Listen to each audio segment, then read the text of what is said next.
We're back to the Neil Haley Show. I'm excited to welcome to the program my co-host, David Hollenbach of Hollenbach Leadership. David, how are you? I know you're excited about our guest today, and it's such a great topic to talk about dads and stuff and what our guest is doing. Yeah, thanks for having me again, Neil. Really All appreciate right. it. And yes, I'm excited about this. It's This a will be a great great conversation. It's a great comment. So our guest today is Tracy Poizner. She has a new event coming up, like to help fathers that are divorced. And Tracy, thanks for stopping by. Let's talk about it. How did you kind of build the focus to help divorced dads? What is your passion that got you involved in this? Well, so I'm married to one. I'm married to a divorced dad. I was divorced myself. I'm a mother. I have a daughter, and my present husband is also divorced, and his divorce was much more, let's say, confrontational or contentious than mine, in that he had a lot of difficulty navigating how to be a dad to his kids after he didn't live with them anymore. And in his case, he was living 3 hours away from them. So there was a lot of driving back and forth, but there was a great deal of conflict and a lot of parental alienation happening. And I, sort of stood beside him as he went through all of that. And it just happens that my career for the last 25 years has been in natural health. I'm a homeopathic practitioner. And I learned a lot. I learned a lot over the years about human psychology and childhood development and family dynamics that, as part of my profession.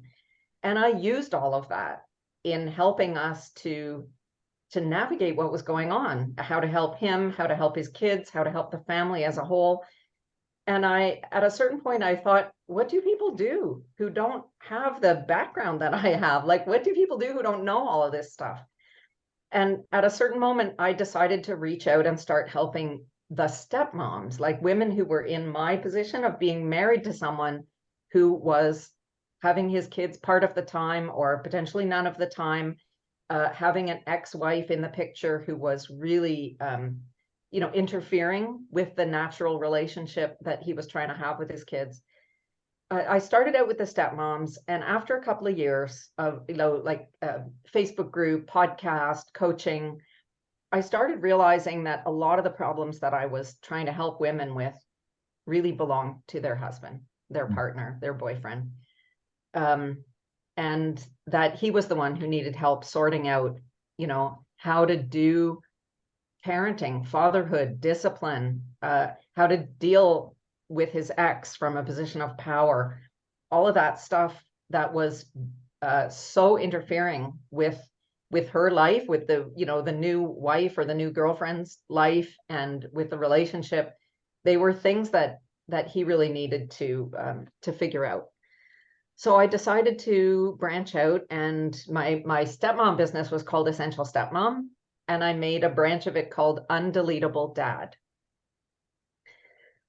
For these guys. And as the time went on, I realized that I really had to focus on parental alienation. And I pushed that away for a long time because to be honest, it felt too heavy. I wasn't sure that I wanted to go there, but I don't know. I just decided that I had something to bring to that discussion, and that I wanted to shine a light on that situation. I wanted to bring solutions to it, because a lot of the parental alienation world is filled with,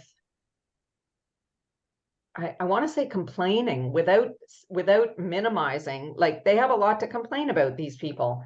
But and I know that there are mothers out there who are having this happen to them. There absolutely are. I don't feel particularly equipped to help the women in the same way, just because of what I understand about family dynamics and childhood development, the father's role. I just feel like I'm really tuned into it. I really get it. I respect it. And I feel like I'm on kind of a mission about ransoming fatherhood at this point, because I feel like fatherhood has been diminished so much in the last 40 or 50 years in general by society. And it's so critical to our future as human beings. It's No, just it totally crucial. is, So and it's really a tough situation. David, what a question for you, and because again, you're a divorced dad, as I am a soon to be divorced dad. Very, very soon. It'll be a couple weeks, hopefully. And everyone's gonna be checking that out and saying, well, when is it? When was this? When did this air? But go ahead, David, Mhm. with your point of what you're learning for Tracy so far. Yeah. Well, one thing that I'm curious about is what are some of the things that you're seeing, how it's impacting the children and just really the mental health of the fathers that you work with? Well, it's devastating. It's devastating for everybody. And um, like there's no positive to a situation where a child is being made to feel that half of them is not okay, because like every human being on earth is made of half mother and half father.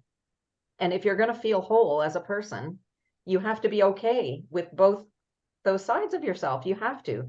And when there's a high conflict divorce where the parents really get polarized from each other, the child is not okay 100% of the time, because there's wherever you are, half of you is not okay. And that, like, there is no happy outcome to that. It's impossible to develop in a healthy way in that kind of environment.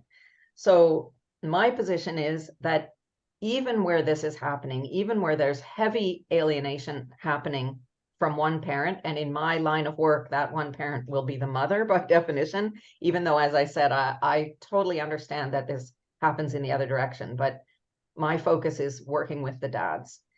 But even where this is happening, there is so much opportunity for the dad to find the right place for himself, the right energy, the right frequency, the right mindset, whatever you want to call it, to do his job, to raise his children.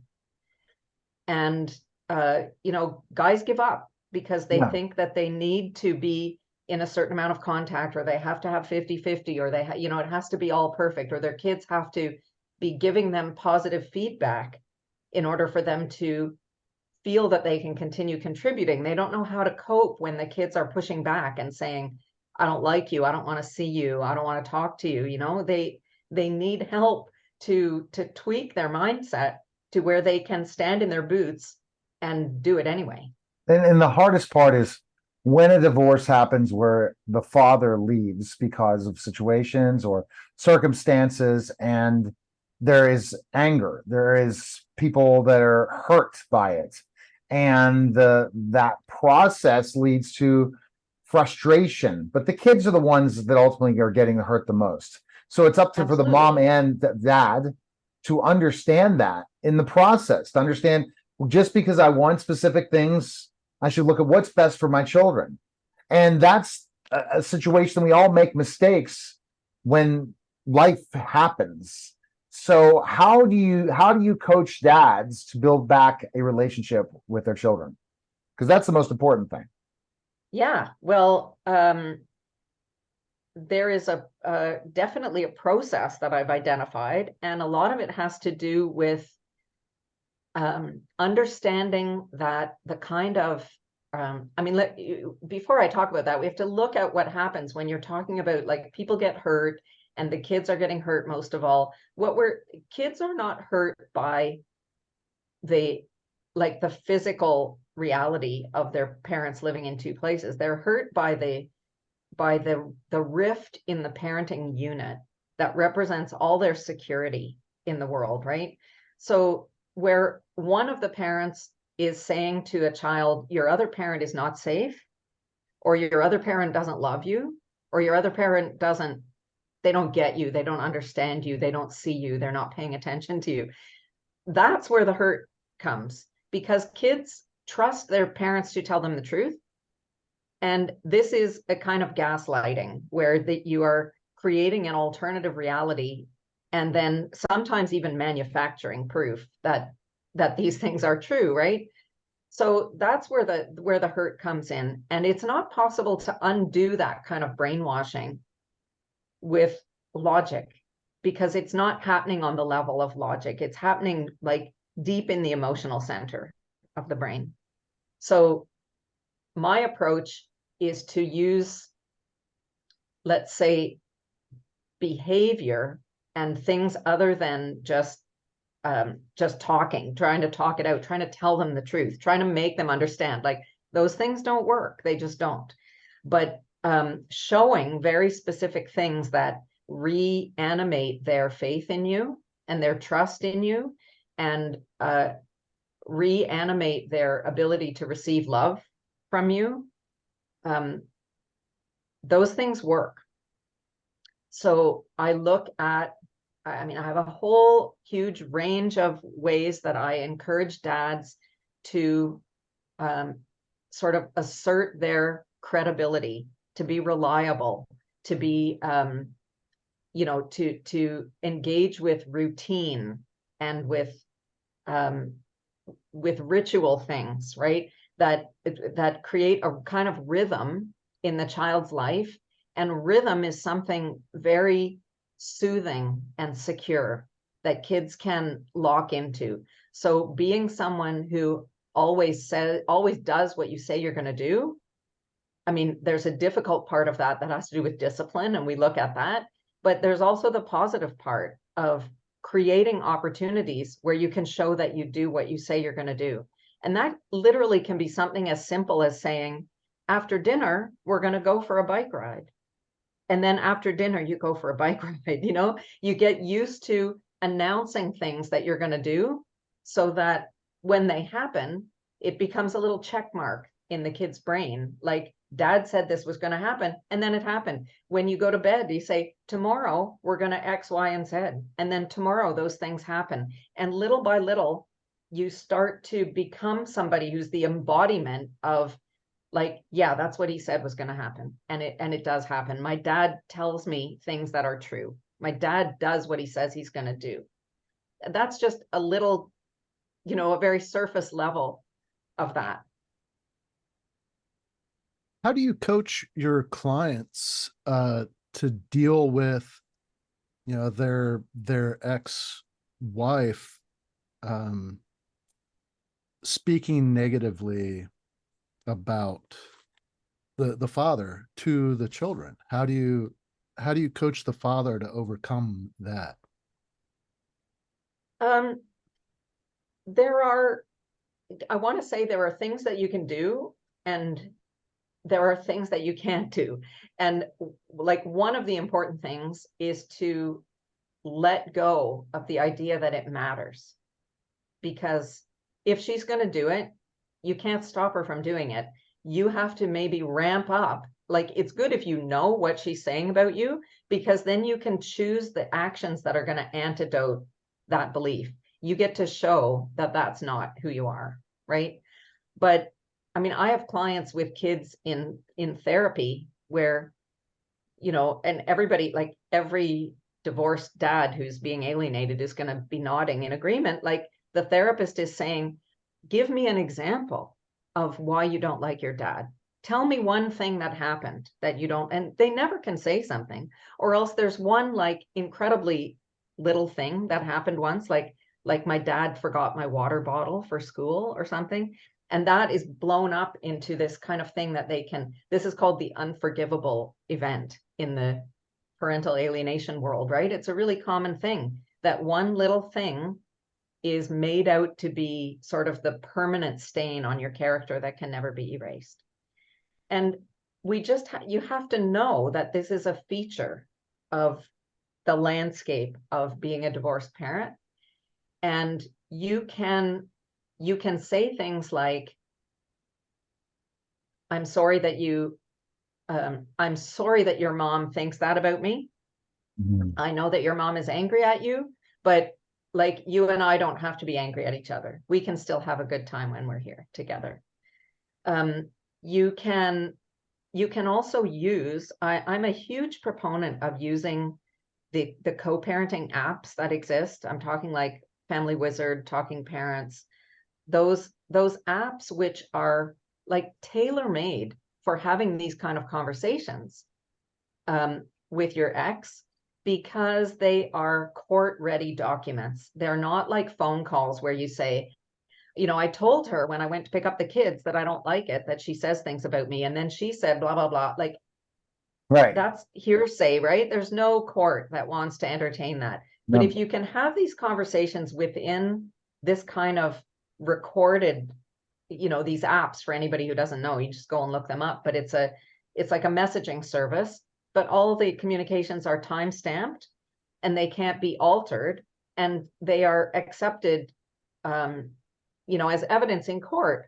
So for you to say, listen, Johnny is repeating some things that you said about me that I think it upsets him when you talk that way about me. And can I ask you to stop doing that in the future? Right. Makes sense. Then either she's going to say, you're right, I was out of control, thank you for reminding me, which is good for you. Or she's going to say, shut up, you don't know what you're talking about, you're just whatever. And she's going to demonstrate some other bit of her character. Or she's going to completely ignore you, which is also in your favor, because it's going to eventually show a pattern of her disregard for the development, the healthy emotional development of a child who is being torn between two parents. So I think it's brilliant to be able to have these kind of difficult conversations inside the app. That's huge. So you talked about Patronus. Tell us about that. I'm intrigued by that, involving fathers, the events coming up. Yeah. So Patronus College is my little brainchild.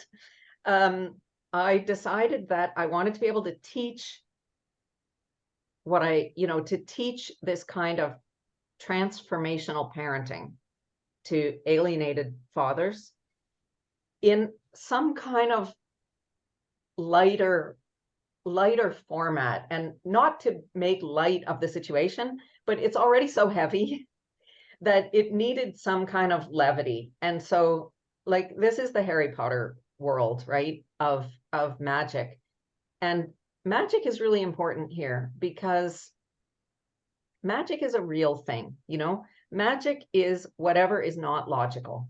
Mm-hmm. We have logic and we have magic, right?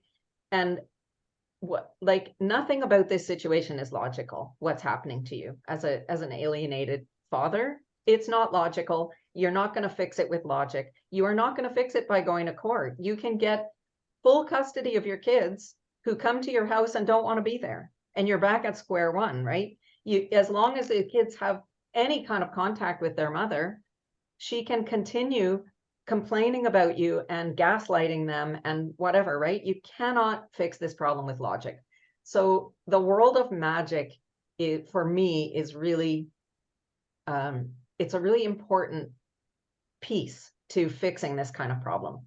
So I've divided up all the material that I have taught in all my other courses into 4 sections, which are charms, potions, transfiguration, and defense against the dark arts. That's so cool. And it just works. It works perfectly. Everything lines up perfectly. And everyone who I've mentioned it to, they said, oh my God, I love that. I just love it. Everybody, at this point, everybody knows this mythology. They know the Harry Potter mythology. And I think it's really important for the dads to be immersed in a kind of mythological feeling that helps them connect with their real power. That's fantastic. Because in the boring world, it's just really easy to feel disempowered. You get ripped off by the court. You have a lawyer who doesn't understand you. We live in a world of, this myth of toxic masculinity and political correctness and cancel culture. And there's so much pressure that it's really difficult to get back inside the myth of what it means to be a father and how powerful that is. So where can people sign up and go? Where can they go? They can go to undeletable.dad.com. All right, fantastic. And there is an Undeletable Dad podcast as well. So all right. Yeah, by all means. So what kind of guests do you have for the Undeletable Dad podcast? Oh, I've had a lot of people on. I've had a whole range of divorced fathers. I've had a couple of lawyers speaking to, specific things that divorced and alienated dads need to know. One of them is Ashish Joshi, who wrote a book called Litigating Parental Alienation, which is a fantastic book that everybody should have, actually, if you're if you're going through this. So there's a ton of resource. There's just a ton of resources for dads to help them, get into a healthy mindset about what's happening, and to be able to see what the steps are that they had to, that they need to take, and not feel so trapped. We appreciate it. Thanks again, Tracy. Thank you. This was Thank a you, Tracy. pleasure. All right. You're listening and watching The Neil Haley Show, and we'll be back in just a moment.